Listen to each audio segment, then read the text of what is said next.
도돌이 가족과 함께하는 말씀 묵상 시간입니다.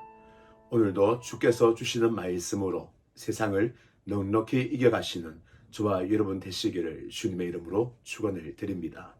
오늘 함께 나누실 말씀은 시편 53편 1절에서 6절 말씀입니다. 우리가 사용하는 말 중에 반의사가 사람 잡는다라는 말이 있습니다. 그 사람의 말이 전문가의 말인 줄 알았는데 그 말을 듣고 따라가 보니 그 말이 틀린 것입니다. 그래서 나중에 큰 낭패를 보게 되죠. 반의사, 알기는 아는데 반쯤 아는 사람, 그리고 알기는 하지만 어정쩡하게, 어중간하게 아는 사람.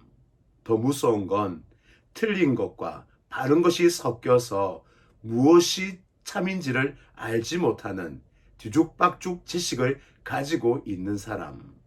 이런 사람의 말을 들으면 큰 낭패를 당합니다. 오늘 시편 1편에 어리석은 자에 대하여 말을 합니다. 이 어리석은 자, 근데 이 사람이 누구냐면 어중쩡한 지혜자, 어중간한 지혜자, 반쯤 지혜자, 그리고 혼탁한 지혜자라는 뜻을 가지고 있습니다. 오늘 우리 1절을 읽어보면 이렇게 말합니다. 어리석은 자는 하나님이 없다 하도다. 그런데 유대인들에게 있어서는 어느 누구도 하나님이 없다 말하는 자가 없습니다. 만일 유대인 중에 하나님이 없다라고 한다면, 그 무신론자가 된다면 유대 공동체에서 쫓겨나든지 아니면 돌에 맞아 죽게 됩니다. 그래서 어리석은 자는 대놓고 하나님이 없다라고 말하는 자가 아님을 알 수 있죠. 그래서 오늘 본문을 보면 첨가어가 있습니다. 마음에 이르기를. 이거는 속마음입니다. 겉으로 보기에는 하나님을 믿는 거죠.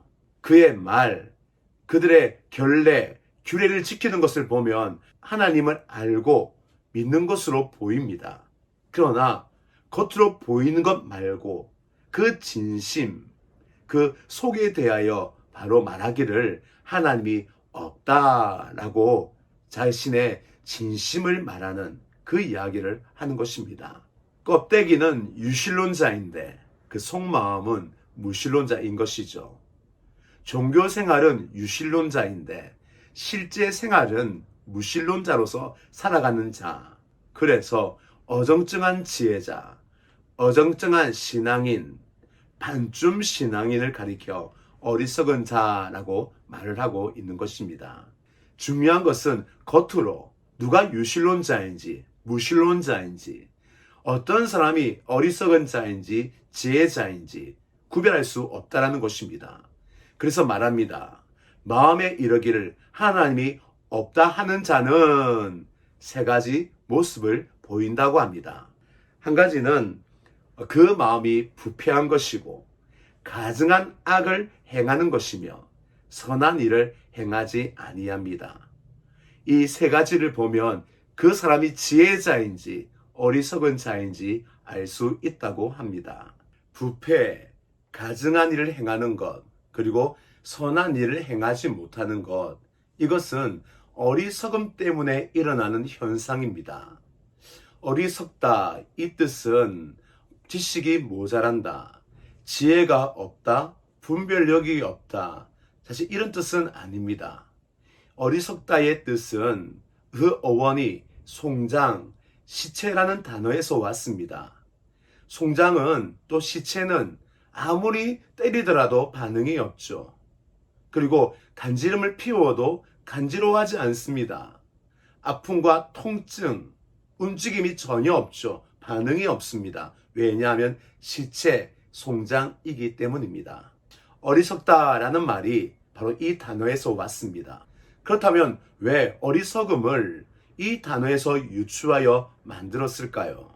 바로 그것은 하나님과의 관계 속에서 인간의 어리석음, 지혜가 구별되고 분별되기 때문입니다. 하나님께 대하여 살아있는 자, 그 사람은 지혜자입니다. 그러나 하나님께 대하여 반응이 없는 자, 하나님에 대하여 아픔을 느끼지 못하는 자, 하나님으로 인하여 기쁨을 잃어버린 자, 하나님과 아무런 관계가 없는 자, 바로 그 사람은 영적으로 죽은 송장 시체이기 때문입니다. 그 사람을 가리켜 어리석다라고 말을 하는 것이죠. 하나님의 생명이 없는 사람들은 어리석게 삽니다. 그 어리석음이 세 가지 오늘 나와 있습니다. 첫 번째, 사람은 부패합니다. 부패라는 단어는 멸절시키다, 그리고 파괴하다, 파멸하다, 사라지게 하다, 이러한 의미를 가지고 있습니다. 하나님의 생명이 없으니 영적인 기력이 없고 활력이 없고 흐물흐물해지고 너덜너덜해지는 우리 영혼의 상태, 바로 그것이 부패하였다라고 말하는 것입니다.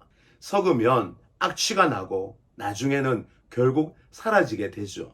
하나님의 형상이 허물허물해지고 너덜너덜해지다가 결국은 사라지고 없어지는 것, 그것을 부패라고 얘기하는 겁니다. 하나님께서 아담과 하와를 아름답게 하나님의 형상으로 창조하였습니다. 그들은 서로 죄 짓기 전 노래를 부릅니다. 서로를 향하여 너는 뼈 중에 뼈요 살 중에 살이라, 너는 나의 최고의 아름다움이다 라고 노래를 하는 거죠. 그런데 죄가 들어와 하나님의 생명이 사라지고 그 영혼이 너덜너덜해지며 흐물흐물해졌을 때에 그들은 서로에 대하여 어떻게 볼까요? 서로 수치스러워합니다.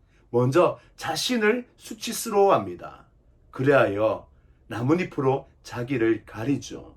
바로 이 모습이 우리가 부패한 그 모습을 말합니다. 아담과 하와가 죄를 지었다고 그 몸에 변화가 있었을까요? 그렇지 않습니다. 그 영혼이 파괴되고 그 영혼이 파멸되었기 때문입니다.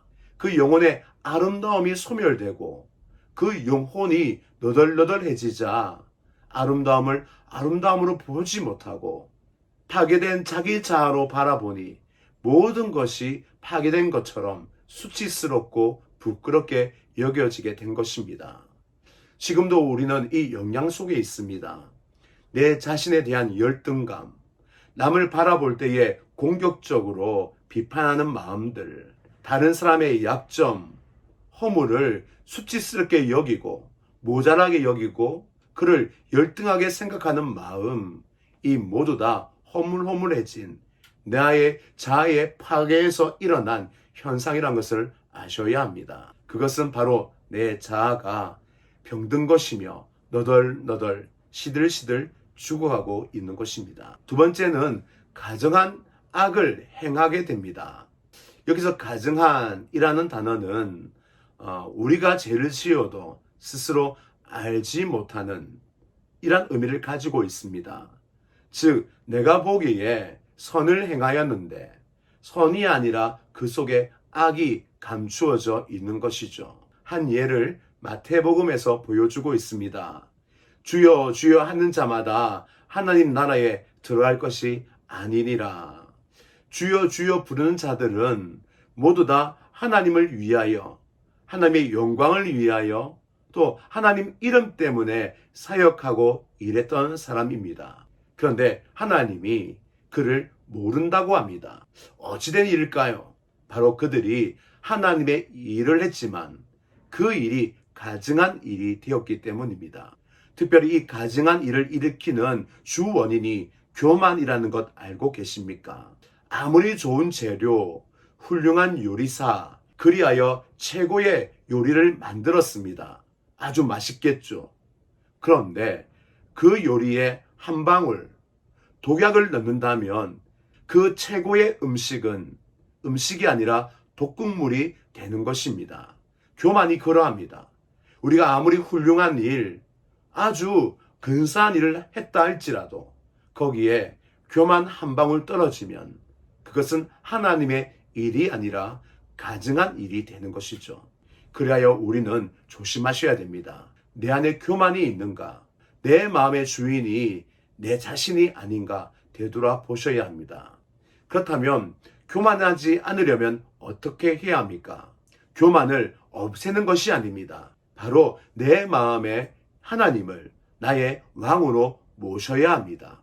하나님이 내 인생의 주인이 되고 내 마음의 왕이 될 때 교만은 사라집니다.